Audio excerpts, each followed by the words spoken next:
अस्सलाम वालेकुम साईं। अॼु असां आहियूं दादू में ही उसामा मेडिकोज़ आहे जिथे असां जेको आहे सो 8 किलोवाट जो सिस्टम लगायो आहे। पहिरियां बि हिते हिकिड़ो सिस्टम असांजो ॾिनल आहे जेको 5 किलोवाट में हुयो। हाणे जेको आहे सो हिते वरी 8 किलोवाट जो सिस्टम ॾिनो वियो आहे जेको पैलेंटेक जी लिथियम बैटरी सां गॾु आहे। ही फर्स्ट टाइम आहे जिथे माना असां मैक्स पावर सां गॾु लिथियम बैटरी बि जेको आहे सो गॾो गॾु ॾिनी आहे। हिते साईं वारनि जूं 2 एसियूं आहिनि 1.5 टन जूं जेके हिन ते हलाइणियूं आहिनि उन्हनि खे, ऐं उन सां गॾोगॾु कुझु पखा आहिनि 5-6 पखा ऐं कुझु लाइटिंग वग़ैरह आहिनि जेके हिते हलंदियूं।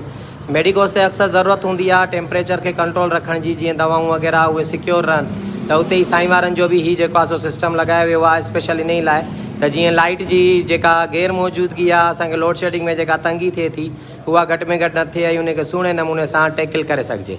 तव्हांखे सिस्टम ॾेखारींदा था हलूं त हिते मैक्स पावर जो PV 800 जंहिंखे चवंदा आहियूं 7.2 किलोवाट जो ही इन्वर्टर लॻल आहे। साम्हूं इन जो जेको आहे सो बक्सो वग़ैरह लॻल आहे। बैटरी जी तार असां ॿाहिरां सेपरेट कई आहे।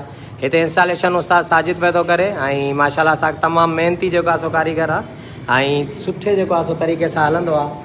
ऐं साईं वारनि जो जेको आहे सो सिस्टम ओवरऑल पहिरें बि सिस्टमनि में या ॿियनि सिस्टमनि में साजिद जेको आहे सो मौजूदु हूंदो आहे। हिते असां अञा स्टैंड न ठाही आहे बैटरी जी अञा स्टैंड ठाहिणी आहे। हिन महिल बूम हले पियो हिननि जो लिथियम बैटरियुनि जो जेकी पैलेंटेक जो अचनि पियूं। असां 48 वोल्ट में ही बैटरियूं ॾियूं पिया जिन जी 5 सालनि जी गारंटी अचे थी ऐं 10 सालनि जी जेका आहे सा लाइफ हूंदी आहे। ही माशाल्लाह सां बैटरी 48 वोल्ट में आहे ऐं हिन में जेको आहे सो असांखे 100 एम्पेयर 100 एम्पेयर मिलंदा आहिनि। ऐं हिन बैटरी में का मेंटेनेंस कान्हे, का शइ कान्हे, का बसि सुकून सां जेको आहे सो हिनखे लॻाइणो आहे ऐं इस्तेमालु करिणो आहे। सिर्फ़ु शर्त हिन में इहो हूंदो आहे त हिन जी BMS वग़ैरह जी कनेक्टिविटी हुजे, जेको हिन जो दिमाग़ु हूंदो आहे, जेको कंप्यूटर हूंदो आहे या जेको बि असां प्रोग्राम चऊं इन्वर्टर जो, उन जी वर्किंग हिन सां बैटरी सां हुजणु घुरिजे। हिननि जी पाण में कम्युनिकेशन हुजे। जीअं हिते ॾिसो तव्हां ही चार्जिंग शो करे पियो थो, सेम ईअं ई चार्जिंग जेका आहे असांजी हिते बि शो थिए पई थी ऐं हिननि जे BMS जी कनेक्टिविटी हिन जी ज़िंदगी खे वधाईंदी आहे ऐं उन खां पोइ हिन जी परफॉर्मेंस बहितरीनु रहंदी आहे। हिन खां पोइ माशाल्लाह सां ही सिस्टम जेको आहे हींअर कंप्लीट थियण वारो आहे। बाक़ी एसियुनि जा कनेक्शन वग़ैरह हलनि पिया, हीअ जेको आहे सो लॻाइनि पिया। सुभाणे मुंहिंजो वरी थोरो आउट स्टेशन हुयो त मां चयो त पहिरियां ई हीअ जेको आहे सो लाइव हलाए छॾियूं, तव्हांखे ॾेखारे छॾियूं सिस्टम। ऐं मथे बि हलूं था, तव्हांखे पैनल्स बि ॾसूं था, बाक़ी अव्हांखे सिस्टम बि गॾो गॾु ॾेखारियूं था।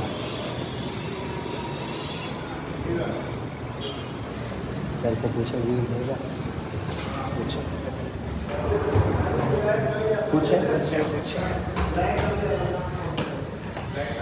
हिते असां कस्टमाइज़ स्टैंड ठाही आहे। हिते साईं वारनि जो पहिरियां जेको आहे लॻल हो सिस्टम जेको 400 वारी प्लेटूं हुयूं, 445 वाट में असां हिते लूंजी पहिरियां ॾिनीसीं। जेका हीअ स्टैंड तव्हां हिन पोर्शन में ॾिसो पिया, हिकिड़ो 5 किलोवाट हिन में लॻल आहे। हीअ स्टैंड पहिरियां बैक साइड ते ठहियल हुई, पर साईं वारनि जॾहिं सोलर जी परफॉर्मेंस ॾिठी त उहा साईं वारनि खे पसंदि आई त साईं वारनि उन खां पोइ उन सिस्टम खे अञा एक्सटेंड करे ऐं एसियुनि जे लाइ हिकिड़ो अलॻि सां हिते सिस्टम लॻाए छॾियो, जंहिंमें हिन खे असां स्टैंड खे पूरे तरीक़े सां वधाए वियासीं। वधाए करे ही कंप्लीट छत ते हीअ जेको आहे सो अची वियो आहे। हाणे हीअ स्टैंड कंप्लीटली छित ते कवर करे वई आहे। हिन में विच में असां एज़ पर रूटीन हवा जे लाइ ही गुज़र बि छॾियो आहे त जीअं हवा अचे थी प्रेशर ॾिए थी त उहा हितां ईज़िली गुज़री वञे। ऐं हिते बि असां अञा प्लेटुनि जी जॻह छॾी आहे, छो जो हीअ जेको पैनल आहे जेको 8 किलोवाट जो असां सिस्टम लॻायो आहे, हिन में अञा गुंजाइश आहे प्लेटुनि वधाइण जी, त उन जे लाइ असां हिते विच में बि हिकिड़ी प्लेट जी गुंजाइश छॾी आहे ऐं हेॾां अॻियां बि ॿिनि प्लेटुनि जी अञा गुंजाइश छॾी आहे। त सुभाणे जेकॾहिं असां सिस्टम 8 किलोवाट कंप्लीट था कयूं या वरी इन ई सिस्टम खे अञा असां वधायूं था 10 किलोवाट में खणी था वञूं, त उन्हनि जे लाइ कुझु गुंजाइश जेका छत ते आहे उनखे असां वरी ऑक्यूपाए करे सघूं ऐं उते साॻी जॻह ते वरी सेटअप करे सघूं। हीउ कमु माशाल्लाह सां अॼु कंप्लीट थी वेंदो। जेके कनेक्शन वग़ैरह आहिनि उहे सभु बि कनेक्ट थी वेंदा ऐं अलहमदिल्ला सुभाणे खां हिननि जी जेका असां वर्किंग वग़ैरह सॼी स्टार्ट हूंदी। डे टाइमिंग में उन्हनि खे का टेंशन न हूंदी ऐं हिननि जो जेको आहे सो सॼो सिस्टम परफेक्टली हलंदो। हलूं था वरी हेठि, सौंदा जे असांखे कमेंट्स मिली सघनि था या असां तव्हांखे रूम एसियुनि वारो ॾेखारे सघूं था, त होॾां हलिया था हलूं। साजिद भाई सर अच्छा साईं चए थो त साजिद खां कुझु व्यूज़ वठूं। साजिद भाई माशाल्लाह सां सिस्टम कीअं आहिनि? अच्छा पहिरियों सिस्टम जेको हले पियो थो साईं वारनि जो उहो कीअं पियो हले?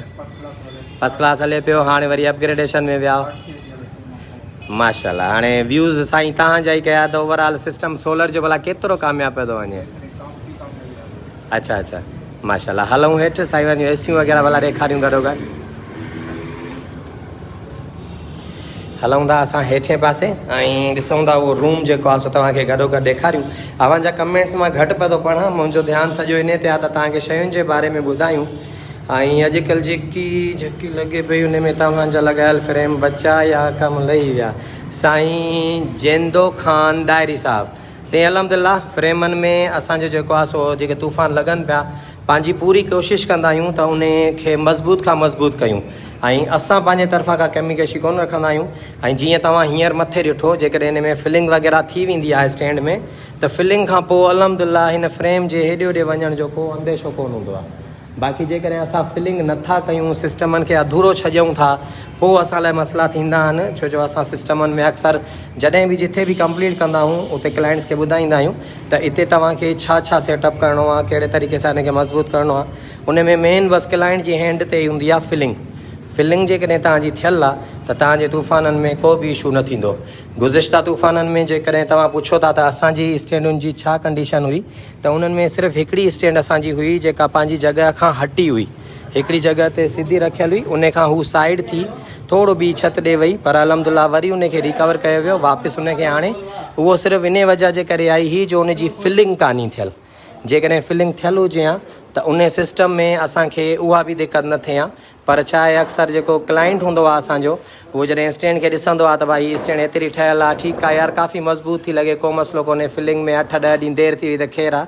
त उन स्टैंड खे बि तक़रीबन 20-25 ॾींहं गुज़री विया, पर अलहमदिल्ला उहा वरी रिकवर थी वई, सेट थी वई ऐं अलहमदिल्ला उन्हनि जी वर्किंग वरी आहे न। अहिड़ी तरीक़े सां ॿी कंहिं स्टैंड जो अलहमदिल्ला फ़िलहालु असांजो हिन वेझड़ वारे में कोन्ह थियो आहे। बाक़ी किथे किथे जेकॾहिं छत जी कमज़ोरी आहे या टेके जी कमज़ोरी आहे, अहिड़ो कुझु ईंदो आहे त उते इहे इशूज़ ईंदा आहिनि। उन्हनि जो ख़ासि ख़्यालु रखंदा आहियूं, फोकस कंदा आहियूं त जेतिरो असांखां थी सघे असां उनखे बहितर करे सघूं। 8 किलोवाट जी लिथियम बैटरी के साथ सवाल आयो आहे असांजे, कितने का हो जाएगा। अच्छा, हलूं था हाणे इन ते। अक्सर माण्हुनि जो वरी बि सुवालु हूंदो आहे कास्टिंग ते। मां वरी अर्ज़ु कंदुसि, कास्टिंग अप एंड डाउन थींदी आहे मार्केट जे हिसाब सां। जीअं हींअर वरी सोलर जी मार्केट जेका आहे मथे पई थी वञे, त उन जे करे असांखे इशूज़ थींदा आहिनि इहे प्राइज़िस खे सेम रखण में।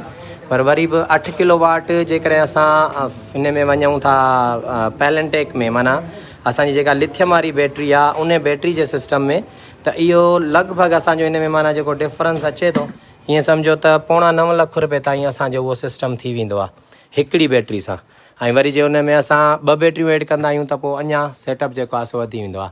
हाणे तव्हांखे हीअ ॾेखारींदा था हलूं, हीअ हिननि जो जेको आहे सो स्टोरेज आहे, जिथे हीअ सिस्टम लॻल आहे, जंहिंमां असां हीअ 2 एसियूं जेके हिन पासे लॻल आहिनि, हिन मां हिकिड़ी इन्वर्टर ऐं हिकिड़ी नॉन इन्वर्टर फ़िलहालु हलंदी आहे, चेंज थींदी अञा।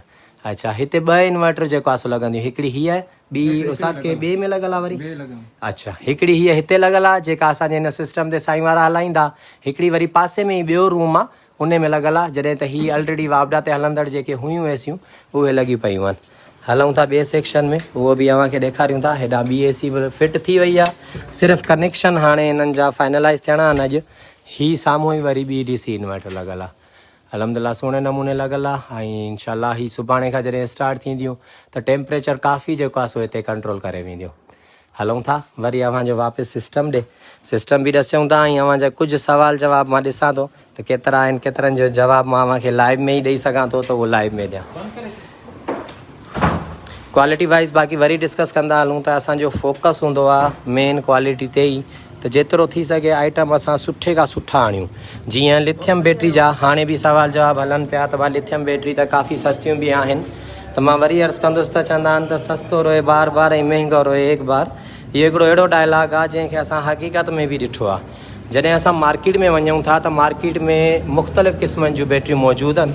उन्हनि बैटरियुनि में कुझु अहिड़ियूं आहिनि जेके रीफर्ब हूंदियूं आहिनि, जिन में को न को फॉल्ट निकिरंदो आहे ऐं उन फॉल्ट खां पोइ उहा सॼी जी सॼी खेप उन फॉल्ट जे करे वापसि कंपनी ॾे ईंदी आहे, कंपनी उनखे रिपेयर कंदी आहे ऐं विदाउट वारंटी मार्केट में उछलाईंदी आहे। हाणे अहिड़े क़िस्म जी शइ असांखे सस्ती मिलंदी आहे, पर उहा शइ असांजे लाइ नुक़सानदेह आहे।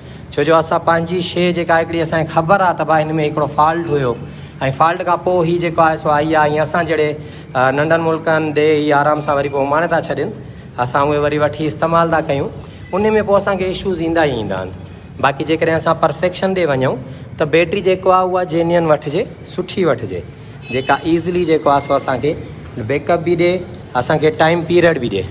हिननि शयुनि जो ख़ासि फोकस रखिणो हूंदो आहे। तव्हांजे साम्हूं ई असां ॿ मंज़िला ॾाकण चढ़ी थकिजी पिया हूंदा साहब, वरी 3 मंज़िला चढ़ी आया आहियूं। त हाणे सिस्टम अव्हांखे ॾेखारियूं। कुझु सिस्टम अञा हिते आहिनि जेके असांखे जेको आहे सो अनक़रीब रिकॉर्डिंग करणी आहे, पर असां करे न सघियाऊं। जीअं साम्हूं ई हिकिड़ो हीउ आहे, हीउ जेको आहे सो असांजो सिस्टम लॻल आहे, इहो बि सेम 8 किलोवाट आहे। ऐं अलहमदिल्ला इन जी रिकॉर्डिंग असांखे जल्दी करणी आहे, छो जो इनखे लॻे हींअर मुंहिंजे ख़्याल में 3 खां 4 महीना थी विया आहिनि, पर असां रिकॉर्डिंग न करे सघियाऊं। पंहिंजे शहर में हूंदे बि इन्हनि जी रिकॉर्डिंग जे लाइ टाइम कोन था पिया कढी सघूं, छो जो ज़्यादातर असां ॿाहिरि आउट स्टेशन आहियूं। इन खां अलावा हितां ई हिकिड़ो ॿियो सिस्टम आहे जेको हीउ डॉक्टर अब्दुल रज़ाक जोनेजे साहिब जो आहे। हीउ साम्हूं ई तव्हां ॾिसी सघो था, इहो बि सिस्टम असांजो 5 किलोवाट जो आहे ऐं लिथियम बैटरी सां आहे। इन जी बि रिकॉर्डिंग अञा ताईं रहियल आहे। साईं वारनि जी कस्टमाइज़ स्टैंड ठहियल आहे ऐं इनशाला जॾहिं बि जल्दी मौक़ो मिलंदो इनखे बि असांखे रिकॉर्डिंग में आणणो आहे। अॼु गॾोगॾु तव्हांखे मां कुझु सिस्टम ॿिया ॾेखारियां। असां अॼु दादू में आहियूं त दादू वारा काफ़ी असांजा हिते यूनिट आहिनि। हीउ साम्हूं ई जेको आहे सो हिकिड़ो यूनिट असांजो 5 किलोवाट जो लॻियल आहे। हीअ ते असांजो घरु आहे, हिते जेको आहे सो हीअ असांजो सिस्टम आहे। ऐं जेकॾहिं मुंहिंजे सिस्टम जी ॻाल्हि कई वञे त हीउ साम्हूं अव्हांखे मुंहिंजो सिस्टम नज़र ईंदो हूंदो। हीअ मुंहिंजी रिहाइश गाह आहे ऐं हुन ते जेको आहे सो हीउ परियां सिस्टम लॻियल आहे। हीउ ओरियो न, हिन टैंकी वारो न, बाक़ी परियां जेको इहो तव्हांखे सोलर नज़र अचे थो, इहा मुंहिंजी पर्सनल रिहाइश गाह आहे। मां मथे पोर्शन में रहंदो आहियां, हिते इहो लॻियल आहे। इनशाला हिते ई हाणे असां अनक़रीब 10 किलोवाट जो नाइट्रोक्स लॻाइण वारा आहियूं। उहो नाइट्रोक्स लॻाए करे इन में असां सिस्टम हाणे एक्सटेंड कंदासीं ऐं उन ते अव्हांखे जेको आहे सो अञा व्यूज़ वग़ैरह ॾिबा।